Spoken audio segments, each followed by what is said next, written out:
Hi friends, I'm meteorologist Dave Baker. It is a Wednesday, May the 29th. Welcome to Let's Talk Tropics. It's just kind of a short little weather chat about what's going on in the tropics. Of course, we haven't quite started hurricane season yet, but things are looking to be active as we get into the 2024 hurricane season. Before we get started, again, kind of like yesterday, I want to point out the list of names that's there on the left-hand side of your screen. Alberto will be our first named system. But if there are any active tropical systems out there, that little frame there will change over to whatever the named storm would be, and also the coordinates and the wind speeds and any other information that I'll be able to squeeze into that little box.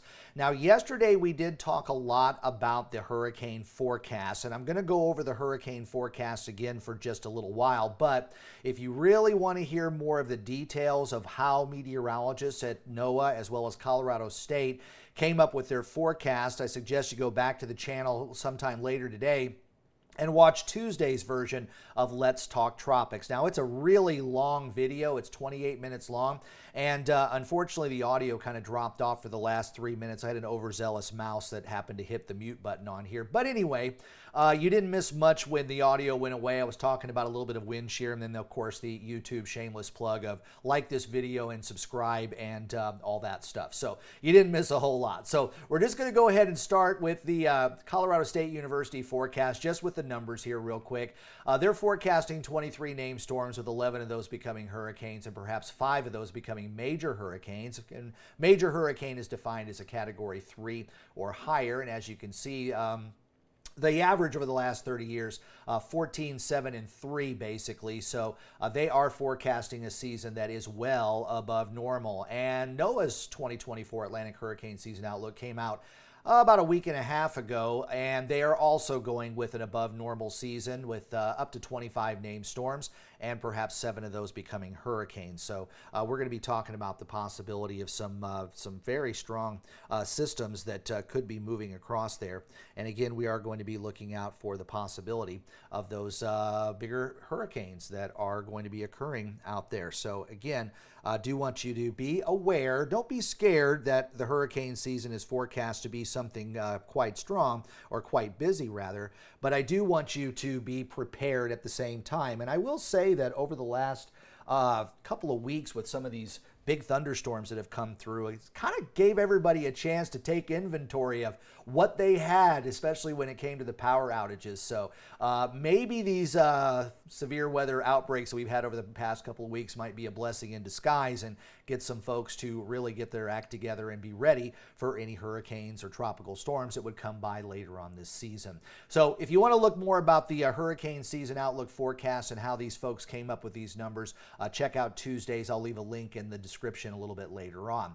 So let's look at the overall hurricane season. And as most of us know, hurricane season does peak in the early part of September. September 10th has always been generally known as the peak of the hurricane season. You get a little bit of activity during the early part of June. July normally is relatively quiet, and then things start to pick up in August, and we peak out in September, and then you get a little more of a peak toward the middle part of October, and then things do start to wind down as you head toward the end of the season, which is officially on November the 30th. So let's go ahead and start out with the water temperatures. As most of you know, water temperatures need to be at least 80 degrees to sustain any tropical activity.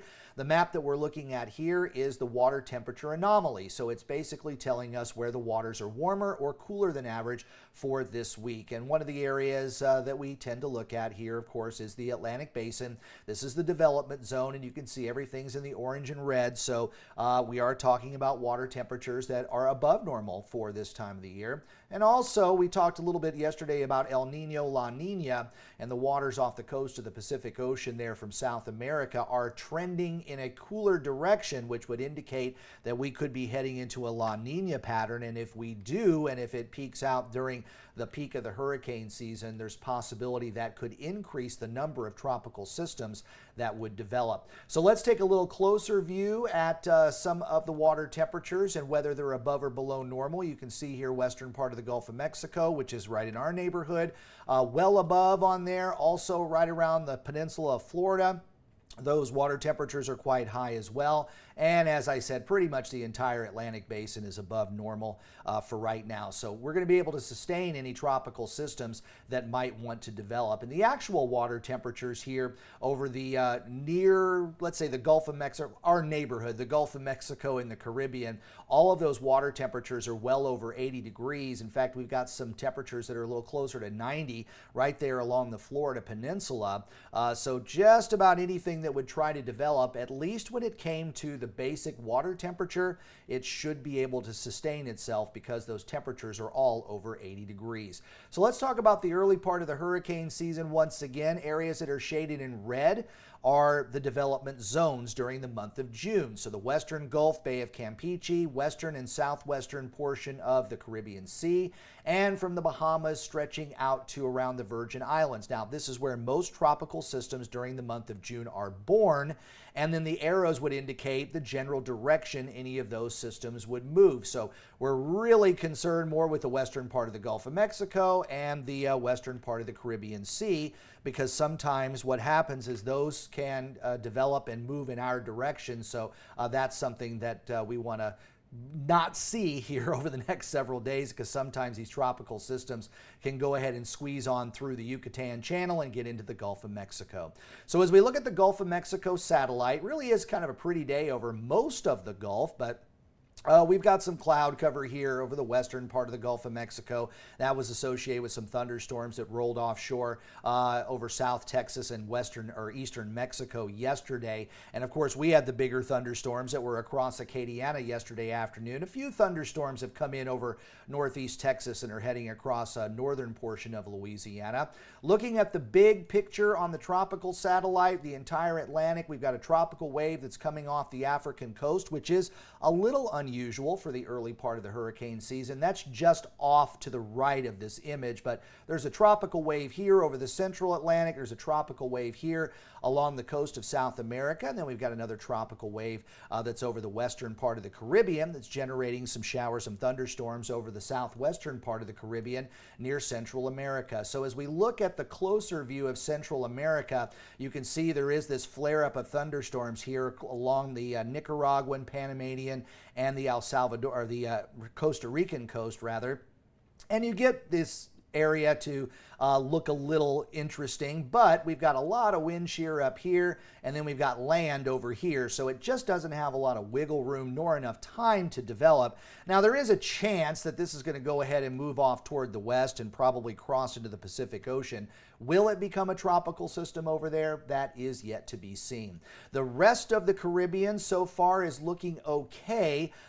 We don't really have a lot to worry about there. We've got a little bit of haze and maybe some Saharan dust moving across there, but all in all, the Caribbean is generally looking fine. So let's talk about wind shear a little bit. And as we talked about, tropical systems that are in the development stage need to have low wind shear, because a storm system, as it develops, wants to be vertically stacked. And if you've got winds blowing at different speeds in different directions from the bottom to the top of the atmosphere, it can tilt that center of circulation and really put it offset. So again, we talked about this in yesterday's Let's Talk Tropics a little bit more. So if you want to visit that and learn a little bit more about the vertical stacking of a tropical system and how that relates to its intensification, you can go back and check that out. But low wind shear is what we need, and we've got a lot of wind shear here along the northern Gulf Coast. Most of the development zone over the Caribbean and the northern western Atlantic is also with high wind shear. The only place where we don't have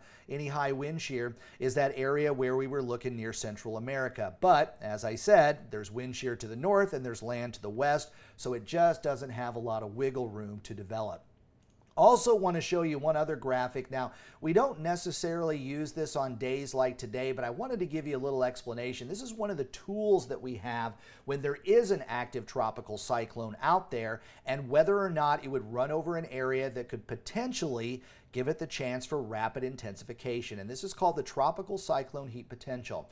So we tell you that hurricanes and tropical storms can sustain themselves with temperatures above 80 degrees. That's just the surface, but we sometimes like to look at how deep that 80-degree water goes, because if a powerful hurricane goes over an area where that 80-degree water is quite shallow, it can churn up some cooler water and actually kill the system. But If you have high tropical cyclone heat potential, let's say we've got a tropical system that's right here, and we know it's going to be heading in this general direction. If it's going to be going over that high heat potential, there's a good chance we could see strengthening, and there's a possibility we could see rapid intensification. And we really started using this tool a lot back in the 2005 hurricane season because of that loop current that's over the southeastern Gulf of Mexico, and we had several hurricanes, including Hurricane Katrina, that ran over that and end up rapidly intensifying, and we were looking at from a category 1 to a category 4 hurricane in just a matter of about maybe less than a day or so. So those are some of the tools that we use. Let's real quick just take a look at the GFS model. I'm just going to let this run here. And this is going out for about the next week and a half or so. And there really isn't any indication that we're going to see any tropical cyclone development out there. There's a few lows that the models are trying to develop, but most of these lows, as I've kind of done a deep dive, are trying to develop in an area of very high wind shear. So we're probably not going to be seeing any development, and the National Hurricane Center is saying that we're not going to be seeing any tropical cyclone development, at least over the next 7 days, so that is good. But do keep in mind, hurricane season gets started on Saturday. Well, I hope you enjoy Let's Talk Tropics. If you do, go ahead and like this video and subscribe to the channel, please, and turn on the notifications too. That way you know when the next episode of Let's Talk Tropics goes live. We also have Acadiana Weather Today, which is that daily local weather chat that I run between 7:30 and 8. And also, like yesterday on Tuesday, we did have some severe weather. So we had the live stream going on. If you have notifications turned on, you'll get that alert, and then you'll be notified when we go live or when the next episode of anything on Acadiana Weather Today is dropped. So I hope you have a great afternoon. Hopefully we'll get a couple more cooling showers out there. It sure was a very nice morning with those temperatures considerably cooler.